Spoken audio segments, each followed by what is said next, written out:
All right. Welcome to Hobby Heroes with Todd Sawatzky Appraisals. I am Todd Sawatzky, and I have a special guest today, Mr. Ross Moormeyer in the great state of Colorado. Welcome, Ross. Hey, thanks for having me on, Todd. All right. This is going to be fun today because you have, from my understanding, a very unique collection of jerseys that you want to showcase. Yeah, I guess you unique part of my collection with the jerseys I wanted to showcase. That's for sure. But yeah, kind of wanted to cover prototypes of some of the jerseys that possibly could have been released in the NHL, which I always think that those are beauties, even the ones nowadays that they kind of come up with. All right. No, that's very cool because well, especially with NHL jerseys, as we've seen a lot with the retro reverse, and some of the third jerseys that have come out over the last few decades, there's no shortage of unique style jerseys for sure. But Oh no, no, not at all. and well, I can see behind you you have some kind of, well, you got two styles of very interesting jerseys that I can see. Oh yeah. To the left and right of me, I've got a signed Forsberg and Sakic Quebec Nordiques jerseys. Sorry, but these were the actual prototypes, and I'm going to get up and kind of showcase one of these. All right. But these were the actual prototypes that they were going to have before they actually moved to Colorado from Quebec.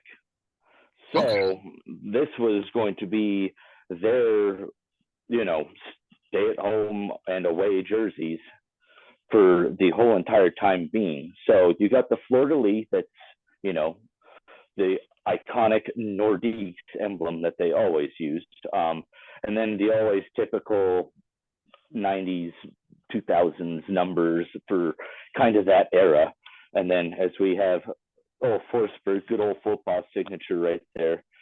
This was That's done at beautiful. I think it was Latitude Sports Memorabilia down here in Littleton.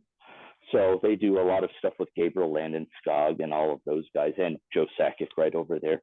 But yeah, I just like how the colors just that they used in the 90s and all of that were just different, and just the designs were overall different. Granted, this didn't kind of go off really well with a lot of the Quebec Nordique fans because a lot of hockey people are purists. Honestly, I mean, they want the Habs as you have back there, and like the Toronto Maple Leafs. They want just your cut and dry. That's tradition.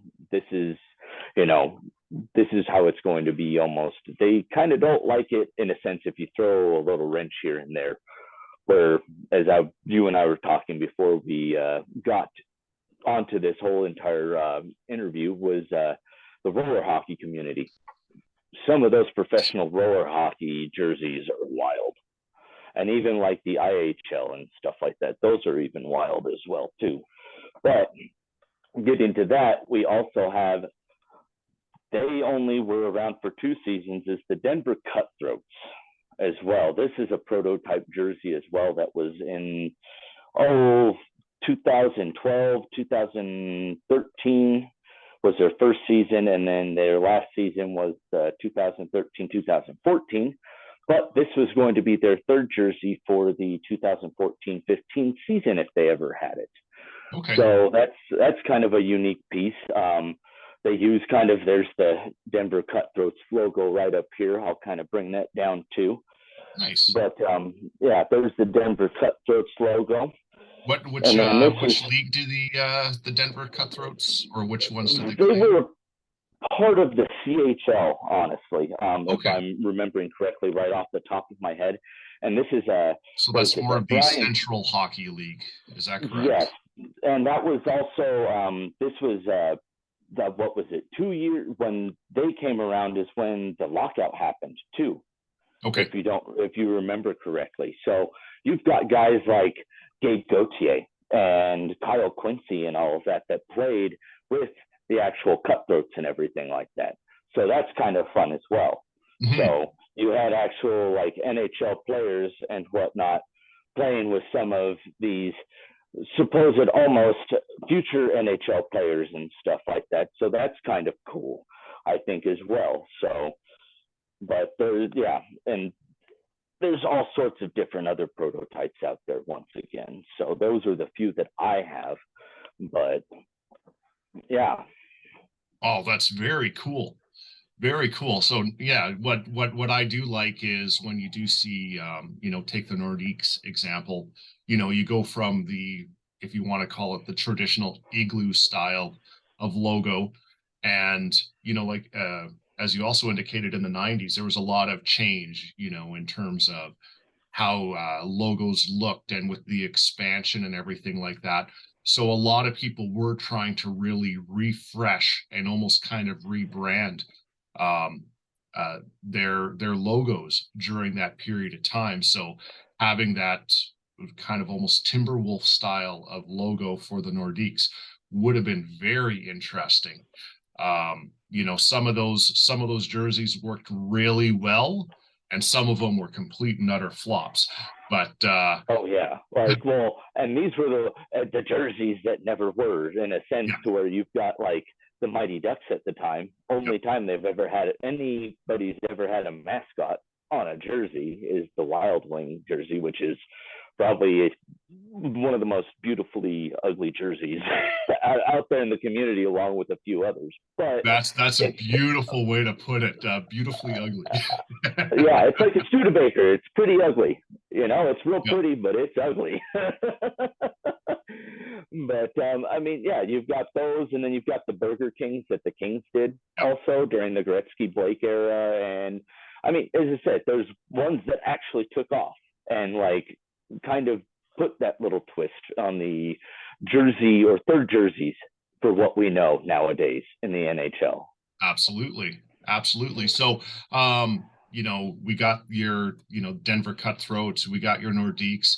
Do you have any other unique prototypes that were conceptual jerseys that maybe never came to be? Oh my goodness. I mean, there is a couple that I think were a little bit off, but I mean, they could have probably taken off just because it was the 90s, Mhm. honestly. It was a weird time period. As I said, you've got the IHL, which had wild jerseys. You have, you got just everybody's just trying to put their own little niche like twist on everything. But Mhm. you've got the Blues. They had their trumpets jersey. That was Mhm. pretty neat. And I like also the way that they were going to do their lettering and all that for their captaincy, and the actual like lettering on the back of the actual physical jersey was Mhm. really really neat. And I know I sent a few pictures over to you, Todd, so your viewers could kind of see on the front and back of the Blues, and also the few other ones that I sent over. Because, as I said, it just makes it unique. Not only is the jersey design different, but that just makes it all the more unique as once again. Yeah, like with even the St. Louis, the trumpets one, it's really a play on their actual little trumpet, side patch or something along those lines. And to, Exactly. to make it, the focal point. I mean, not even just the focal point, really the focal point. Yeah, they're not just trying to like hit it home. They're trying to beat it. Yeah. They're trying to beat it into submission, basically, as Patches O'Houlihan would say or whatnot. But Yeah. yeah, no, that's basically they're just. It's so redundant. It's like whoa, but it's such one of those beautifully ugly jerseys. It's like I can see why it didn't take off, but God, I wish it kind of took off, because I will honestly, because we've talked about with the reverse retros getting on that for a little bit. Some of the jerseys are just uglier than sin. Hmm. But once you had the full uniform out on the ice, that just brought everything together, And I would like to see some of these on the ice, honestly. Yeah. Well, the way you said that, I found that some of the jerseys that actually were quite beautiful once you had the full jersey together or with the full outfit together, sometimes it had the reverse effect at the same Oh time. yeah. Oh So yeah, like the yeah, Oilers. We'll use that example when they had the white ones. It's like, oh, you use white on orange. That's way too loud. Oh my goodness, my eyes. yeah, But besides that point, we'll get back onto this. But another one that I thought was cool that a lot of people are not huge fans of is the Penguins. They were going to do a prototype conceptual jersey that I feel would have just, this is where kind of like I feel the roller hockey slash 90s slash, you know, NHL's trying to put a new fresh face basically or on a mhm, franchise, or the franchises are trying to put a new twist on things to where you have like a full size penguin with the Robo Penguin on the shoulders, mind yeah, you. I do like that. I don't know if they were going to use the lettering and numbering that they have that I sent you. I'm would yeah. hope that they would have done something a little bit more bouffant for that, honestly, because Okay. I mean it's the Penguins. They're going to do something a little bit exciting. I feel, especially for something like this jersey, especially. You can kind of see on the front facing one, they kind of do. I couldn't, unfortunately, get the backside. I couldn't find that because these are kind of a little bit harder to find. It's being a concept and everything. Yeah. But a lot of people didn't like the blue. I like the blue because it's a tip of the hat to where the Penguins kind of started, honestly. Yeah, when they were expansion way back in, I guess I was in '67. Yes. The baby blue was there, so that powder blue. So even though the color in the photo may not be exactly like it, but with the style of the jerseys and the materials that they use and stuff, they for the most part they do a good job of matching it, but it doesn't always pan out. Yeah, no, it doesn't usually always pan out. But as I said, I can see why they did the blue, just kind of what they did with the Winter Classic jerseys that the Penguins did back in, oh, I forget, when they faced off against Buffalo, I think, if I remember Okay. correctly. Yeah. So those powdered blue with just the Penguins, circle, Yeah. just the Penguins skating. I mean, that's basically what their original jerseys were to Mhm. a T, basically, Oh yeah, which that and the little scarf. Yep, the little scarf. I always like the little scarf. Honestly, I think I like those little niche like add-on tos, like the Panthers. They took away the hockey stick from the original '90s logo. Not a lot Okay. of people noticed that, but on to another prototype. I don't know if this would really take off. It's different. Was the Flyers. Mhm. This, That's very different. yeah, I just don't know if this. I think they kind of dodged a bullet by not doing this. I could definitely see the Flyers like logo that they used to kind of refresh and give themselves a different like second logo. Kind of like a lot of teams are doing nowadays, where they have they're using a lot of their logos from their shoulders on their front crest for their jerseys and stuff like that as well. So I mean, that would be the only takeaway from that. Other than that, it's uh, why green. I have no idea. It just Well, not only that, is it green? it's I don't even know. It's like a teal almost, Yeah, and it's kind of it's has that powder bluish. And that, which we could be wrong too. oh, absolutely. Yeah. No. But the teal look on these jerseys or the green blue, I don't know where the franchise was thinking or wanting to go with this, but I'm kind of glad they didn't. I did, they did a newer prototype. If it was kind of introducing a newer look to the Flyers, cool. But once again, then you've got the old school people who like the classic Flyers logo. Yeah. Like they like the orange, black, and white. They like it simple. They haven't changed it since they've been incepted since the '60s. Yeah, So the biggest kind of change they did do was when they made the logo look a little three-dimensional. yes, If you yes, recall that one, so there's yes, highlights of silver and stuff like that to help make the jersey kind of pop out. Yes, and they But it bolden the still looked right. weird. Yes, yes. No, it's almost like the Michelin like puffed up tire. Yeah, You know, it's basically Michelin that Man. version of the Flyers logo. But I know exactly. It basically beefed up everything around the logo and just left the Flyers logo as is, which neat. So But have you found any of these Flyers conceptual jerseys? no, thank God. I not because I mean it would be interesting to own one of these, but I mean just because it would just be for the awful starting of a conversation piece or whatnot. I guess if you get Yeah, picking up what I'm putting down. But yeah, just one of those, as you and I call them, toddities. You know. yeah, Todd's, yeah. But Nice. and then, but last but not least, the one that I really hope was going to take off when they did release it was Columbus Blue Jackets, just because it keeps the original jersey of what it was, and just this is really what a third jersey is and emulates what a third jersey should have been back in the 90s era, 2000s era. Mhm. Like this hits at home, honestly, with the subtle darker blue with the steel blue, because Yeah, it just accents it nicely with all the, as I said, it's they're Union soldiers. It's blue on blue on blue with a little yeah, bit of red. yeah. The It military accents it patch is nicely. nice. Oh yeah, as I said, it's just an ode to what Columbus is and what their history is. So, I mean, that's what I always like about the Blue Jackets is they try to always include that with their actual, mascot and everything like that with the history of their team as well. And then also, if everybody always notices or doesn't notice until you pointed it, a little finger in the hockey stick.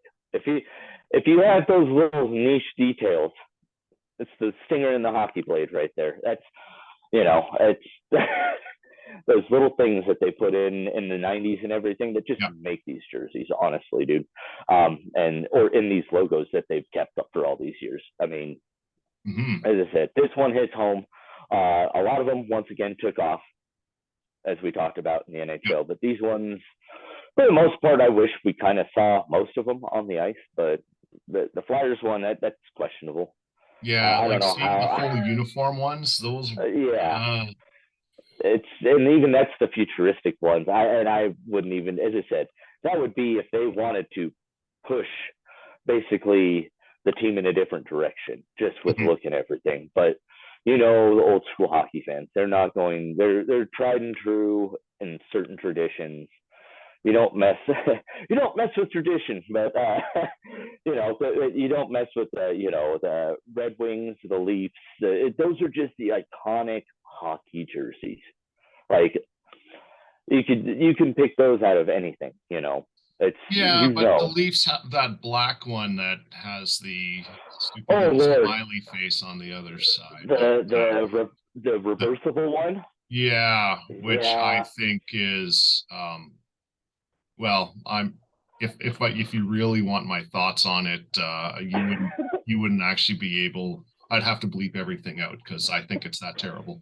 Uh, Oh no, I mean I'm trying to be a little bit nice about it because the idea is neat, but just the overall design and just concept of I hate it. yeah, it's Leafs. I mean, I'm Yeah. sorry. Like you said, everything, stick with tradition. You have 100 years of history. Don't put that crap out. No, well, and if you're gonna do a jersey like that, kind of hone it in to where it's doing like one of those like a jersey to like maybe like the First Nations or something like that. You get what I'm saying? Kind of, with their practice jerseys and stuff, how they do those for the First Nations people or cancer awareness or whatnot like that. Do something kind of like that for their city or whatnot. Mhm. I could see something like that, but what if they did that? Oh my god, their design team, they need to fire that guy. Oh, we could probably go into the history of how that one came to be as well, but I think we'll sidestep that one as a private Really conversation. hard, really hard. All But right. So, do you have any other conceptual jerseys that you either own or plan on owning in the future if you I definitely would probably be interested in that Penguins jersey. Definitely. That as a concept in itself was just unique. Once again, I felt there was so much. It was so much of a mashup, mix up with that jersey. It's just like, Mhm. yeah, what were you thinking? But it could have been awesome depending on how Yeah. you pitched it. But I would probably bet that I would get one of those and probably the blues one, even though it's uh, trumpets on trumpets It's and blues notes on blues notes. it's And busy. It's incredibly busy, but it's oh yeah, I'll actually agree with you. It's a lot of fun. yeah. For what what it was and what it could have been, it's a lot of fun. Um, the and then that Blue Jackets one maybe. These are also kind of hard to find.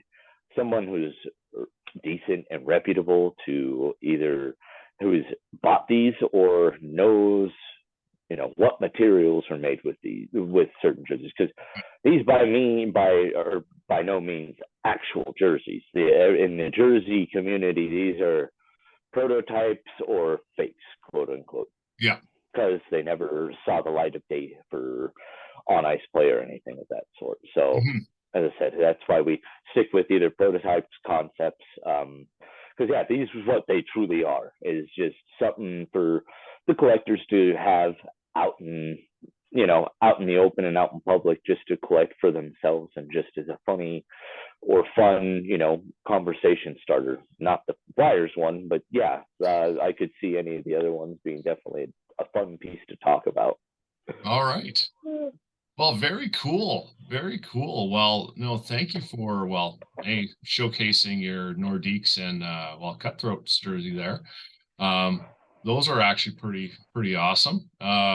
I'm just noticing on your collar that you have a Boris Salming there. So Oh yes. I'm good. I know that's not a concept jersey, but I'd like to get a little history on that guy.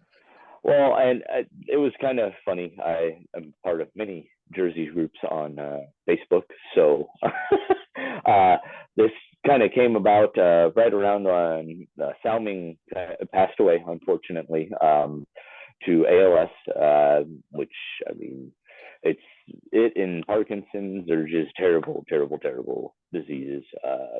I know my great grandpa, he had that happen to him with Parkinson's, ALS. And that was just awful, just to see pictures of him and just hear my grandpa talk about how that affected him personally, and just how it just you watched him deteriorate as a person, and then you Mhm. just kind of saw that with Bure, from when he went back to Maple Leaf Gardens and all of that, and all of that. Yeah, but they did a honor ceremony to retire his jersey number, which is already up there. It was up there, and yeah, they did that, and they did a commemorative jersey for that. They only released 200 worldwide, and yeah, a guy posted about this. Most of the proceeds went to his ALS foundation, which Mhm. I'm all for that. So I instantly hopped on that. I mean, not only is it a cool, unique jersey, but it's it's basically the one that he played in when he was younger. Mhm. But yeah, they just kind of did that to honor him, and did a really, really select run that went really quick. I was Mhm. lucky to honestly get one of these. Honestly, and lucky and fortunate to get one of these. So Very cool. yeah. All right. Well, on that note, thank you, Ross, for sharing your love of, not only jerseys, but your conceptual and prototype fandom, if you want to call it. And yeah, it's been awesome talking to you. Yes, yes, it's always awesome talking to you, Todd. Thank you. All right. So as you just saw Ross today, if you would like to participate in any of my videos in the future, please feel free to reach out to me via any of my social media or comment on this video. And please like and subscribe.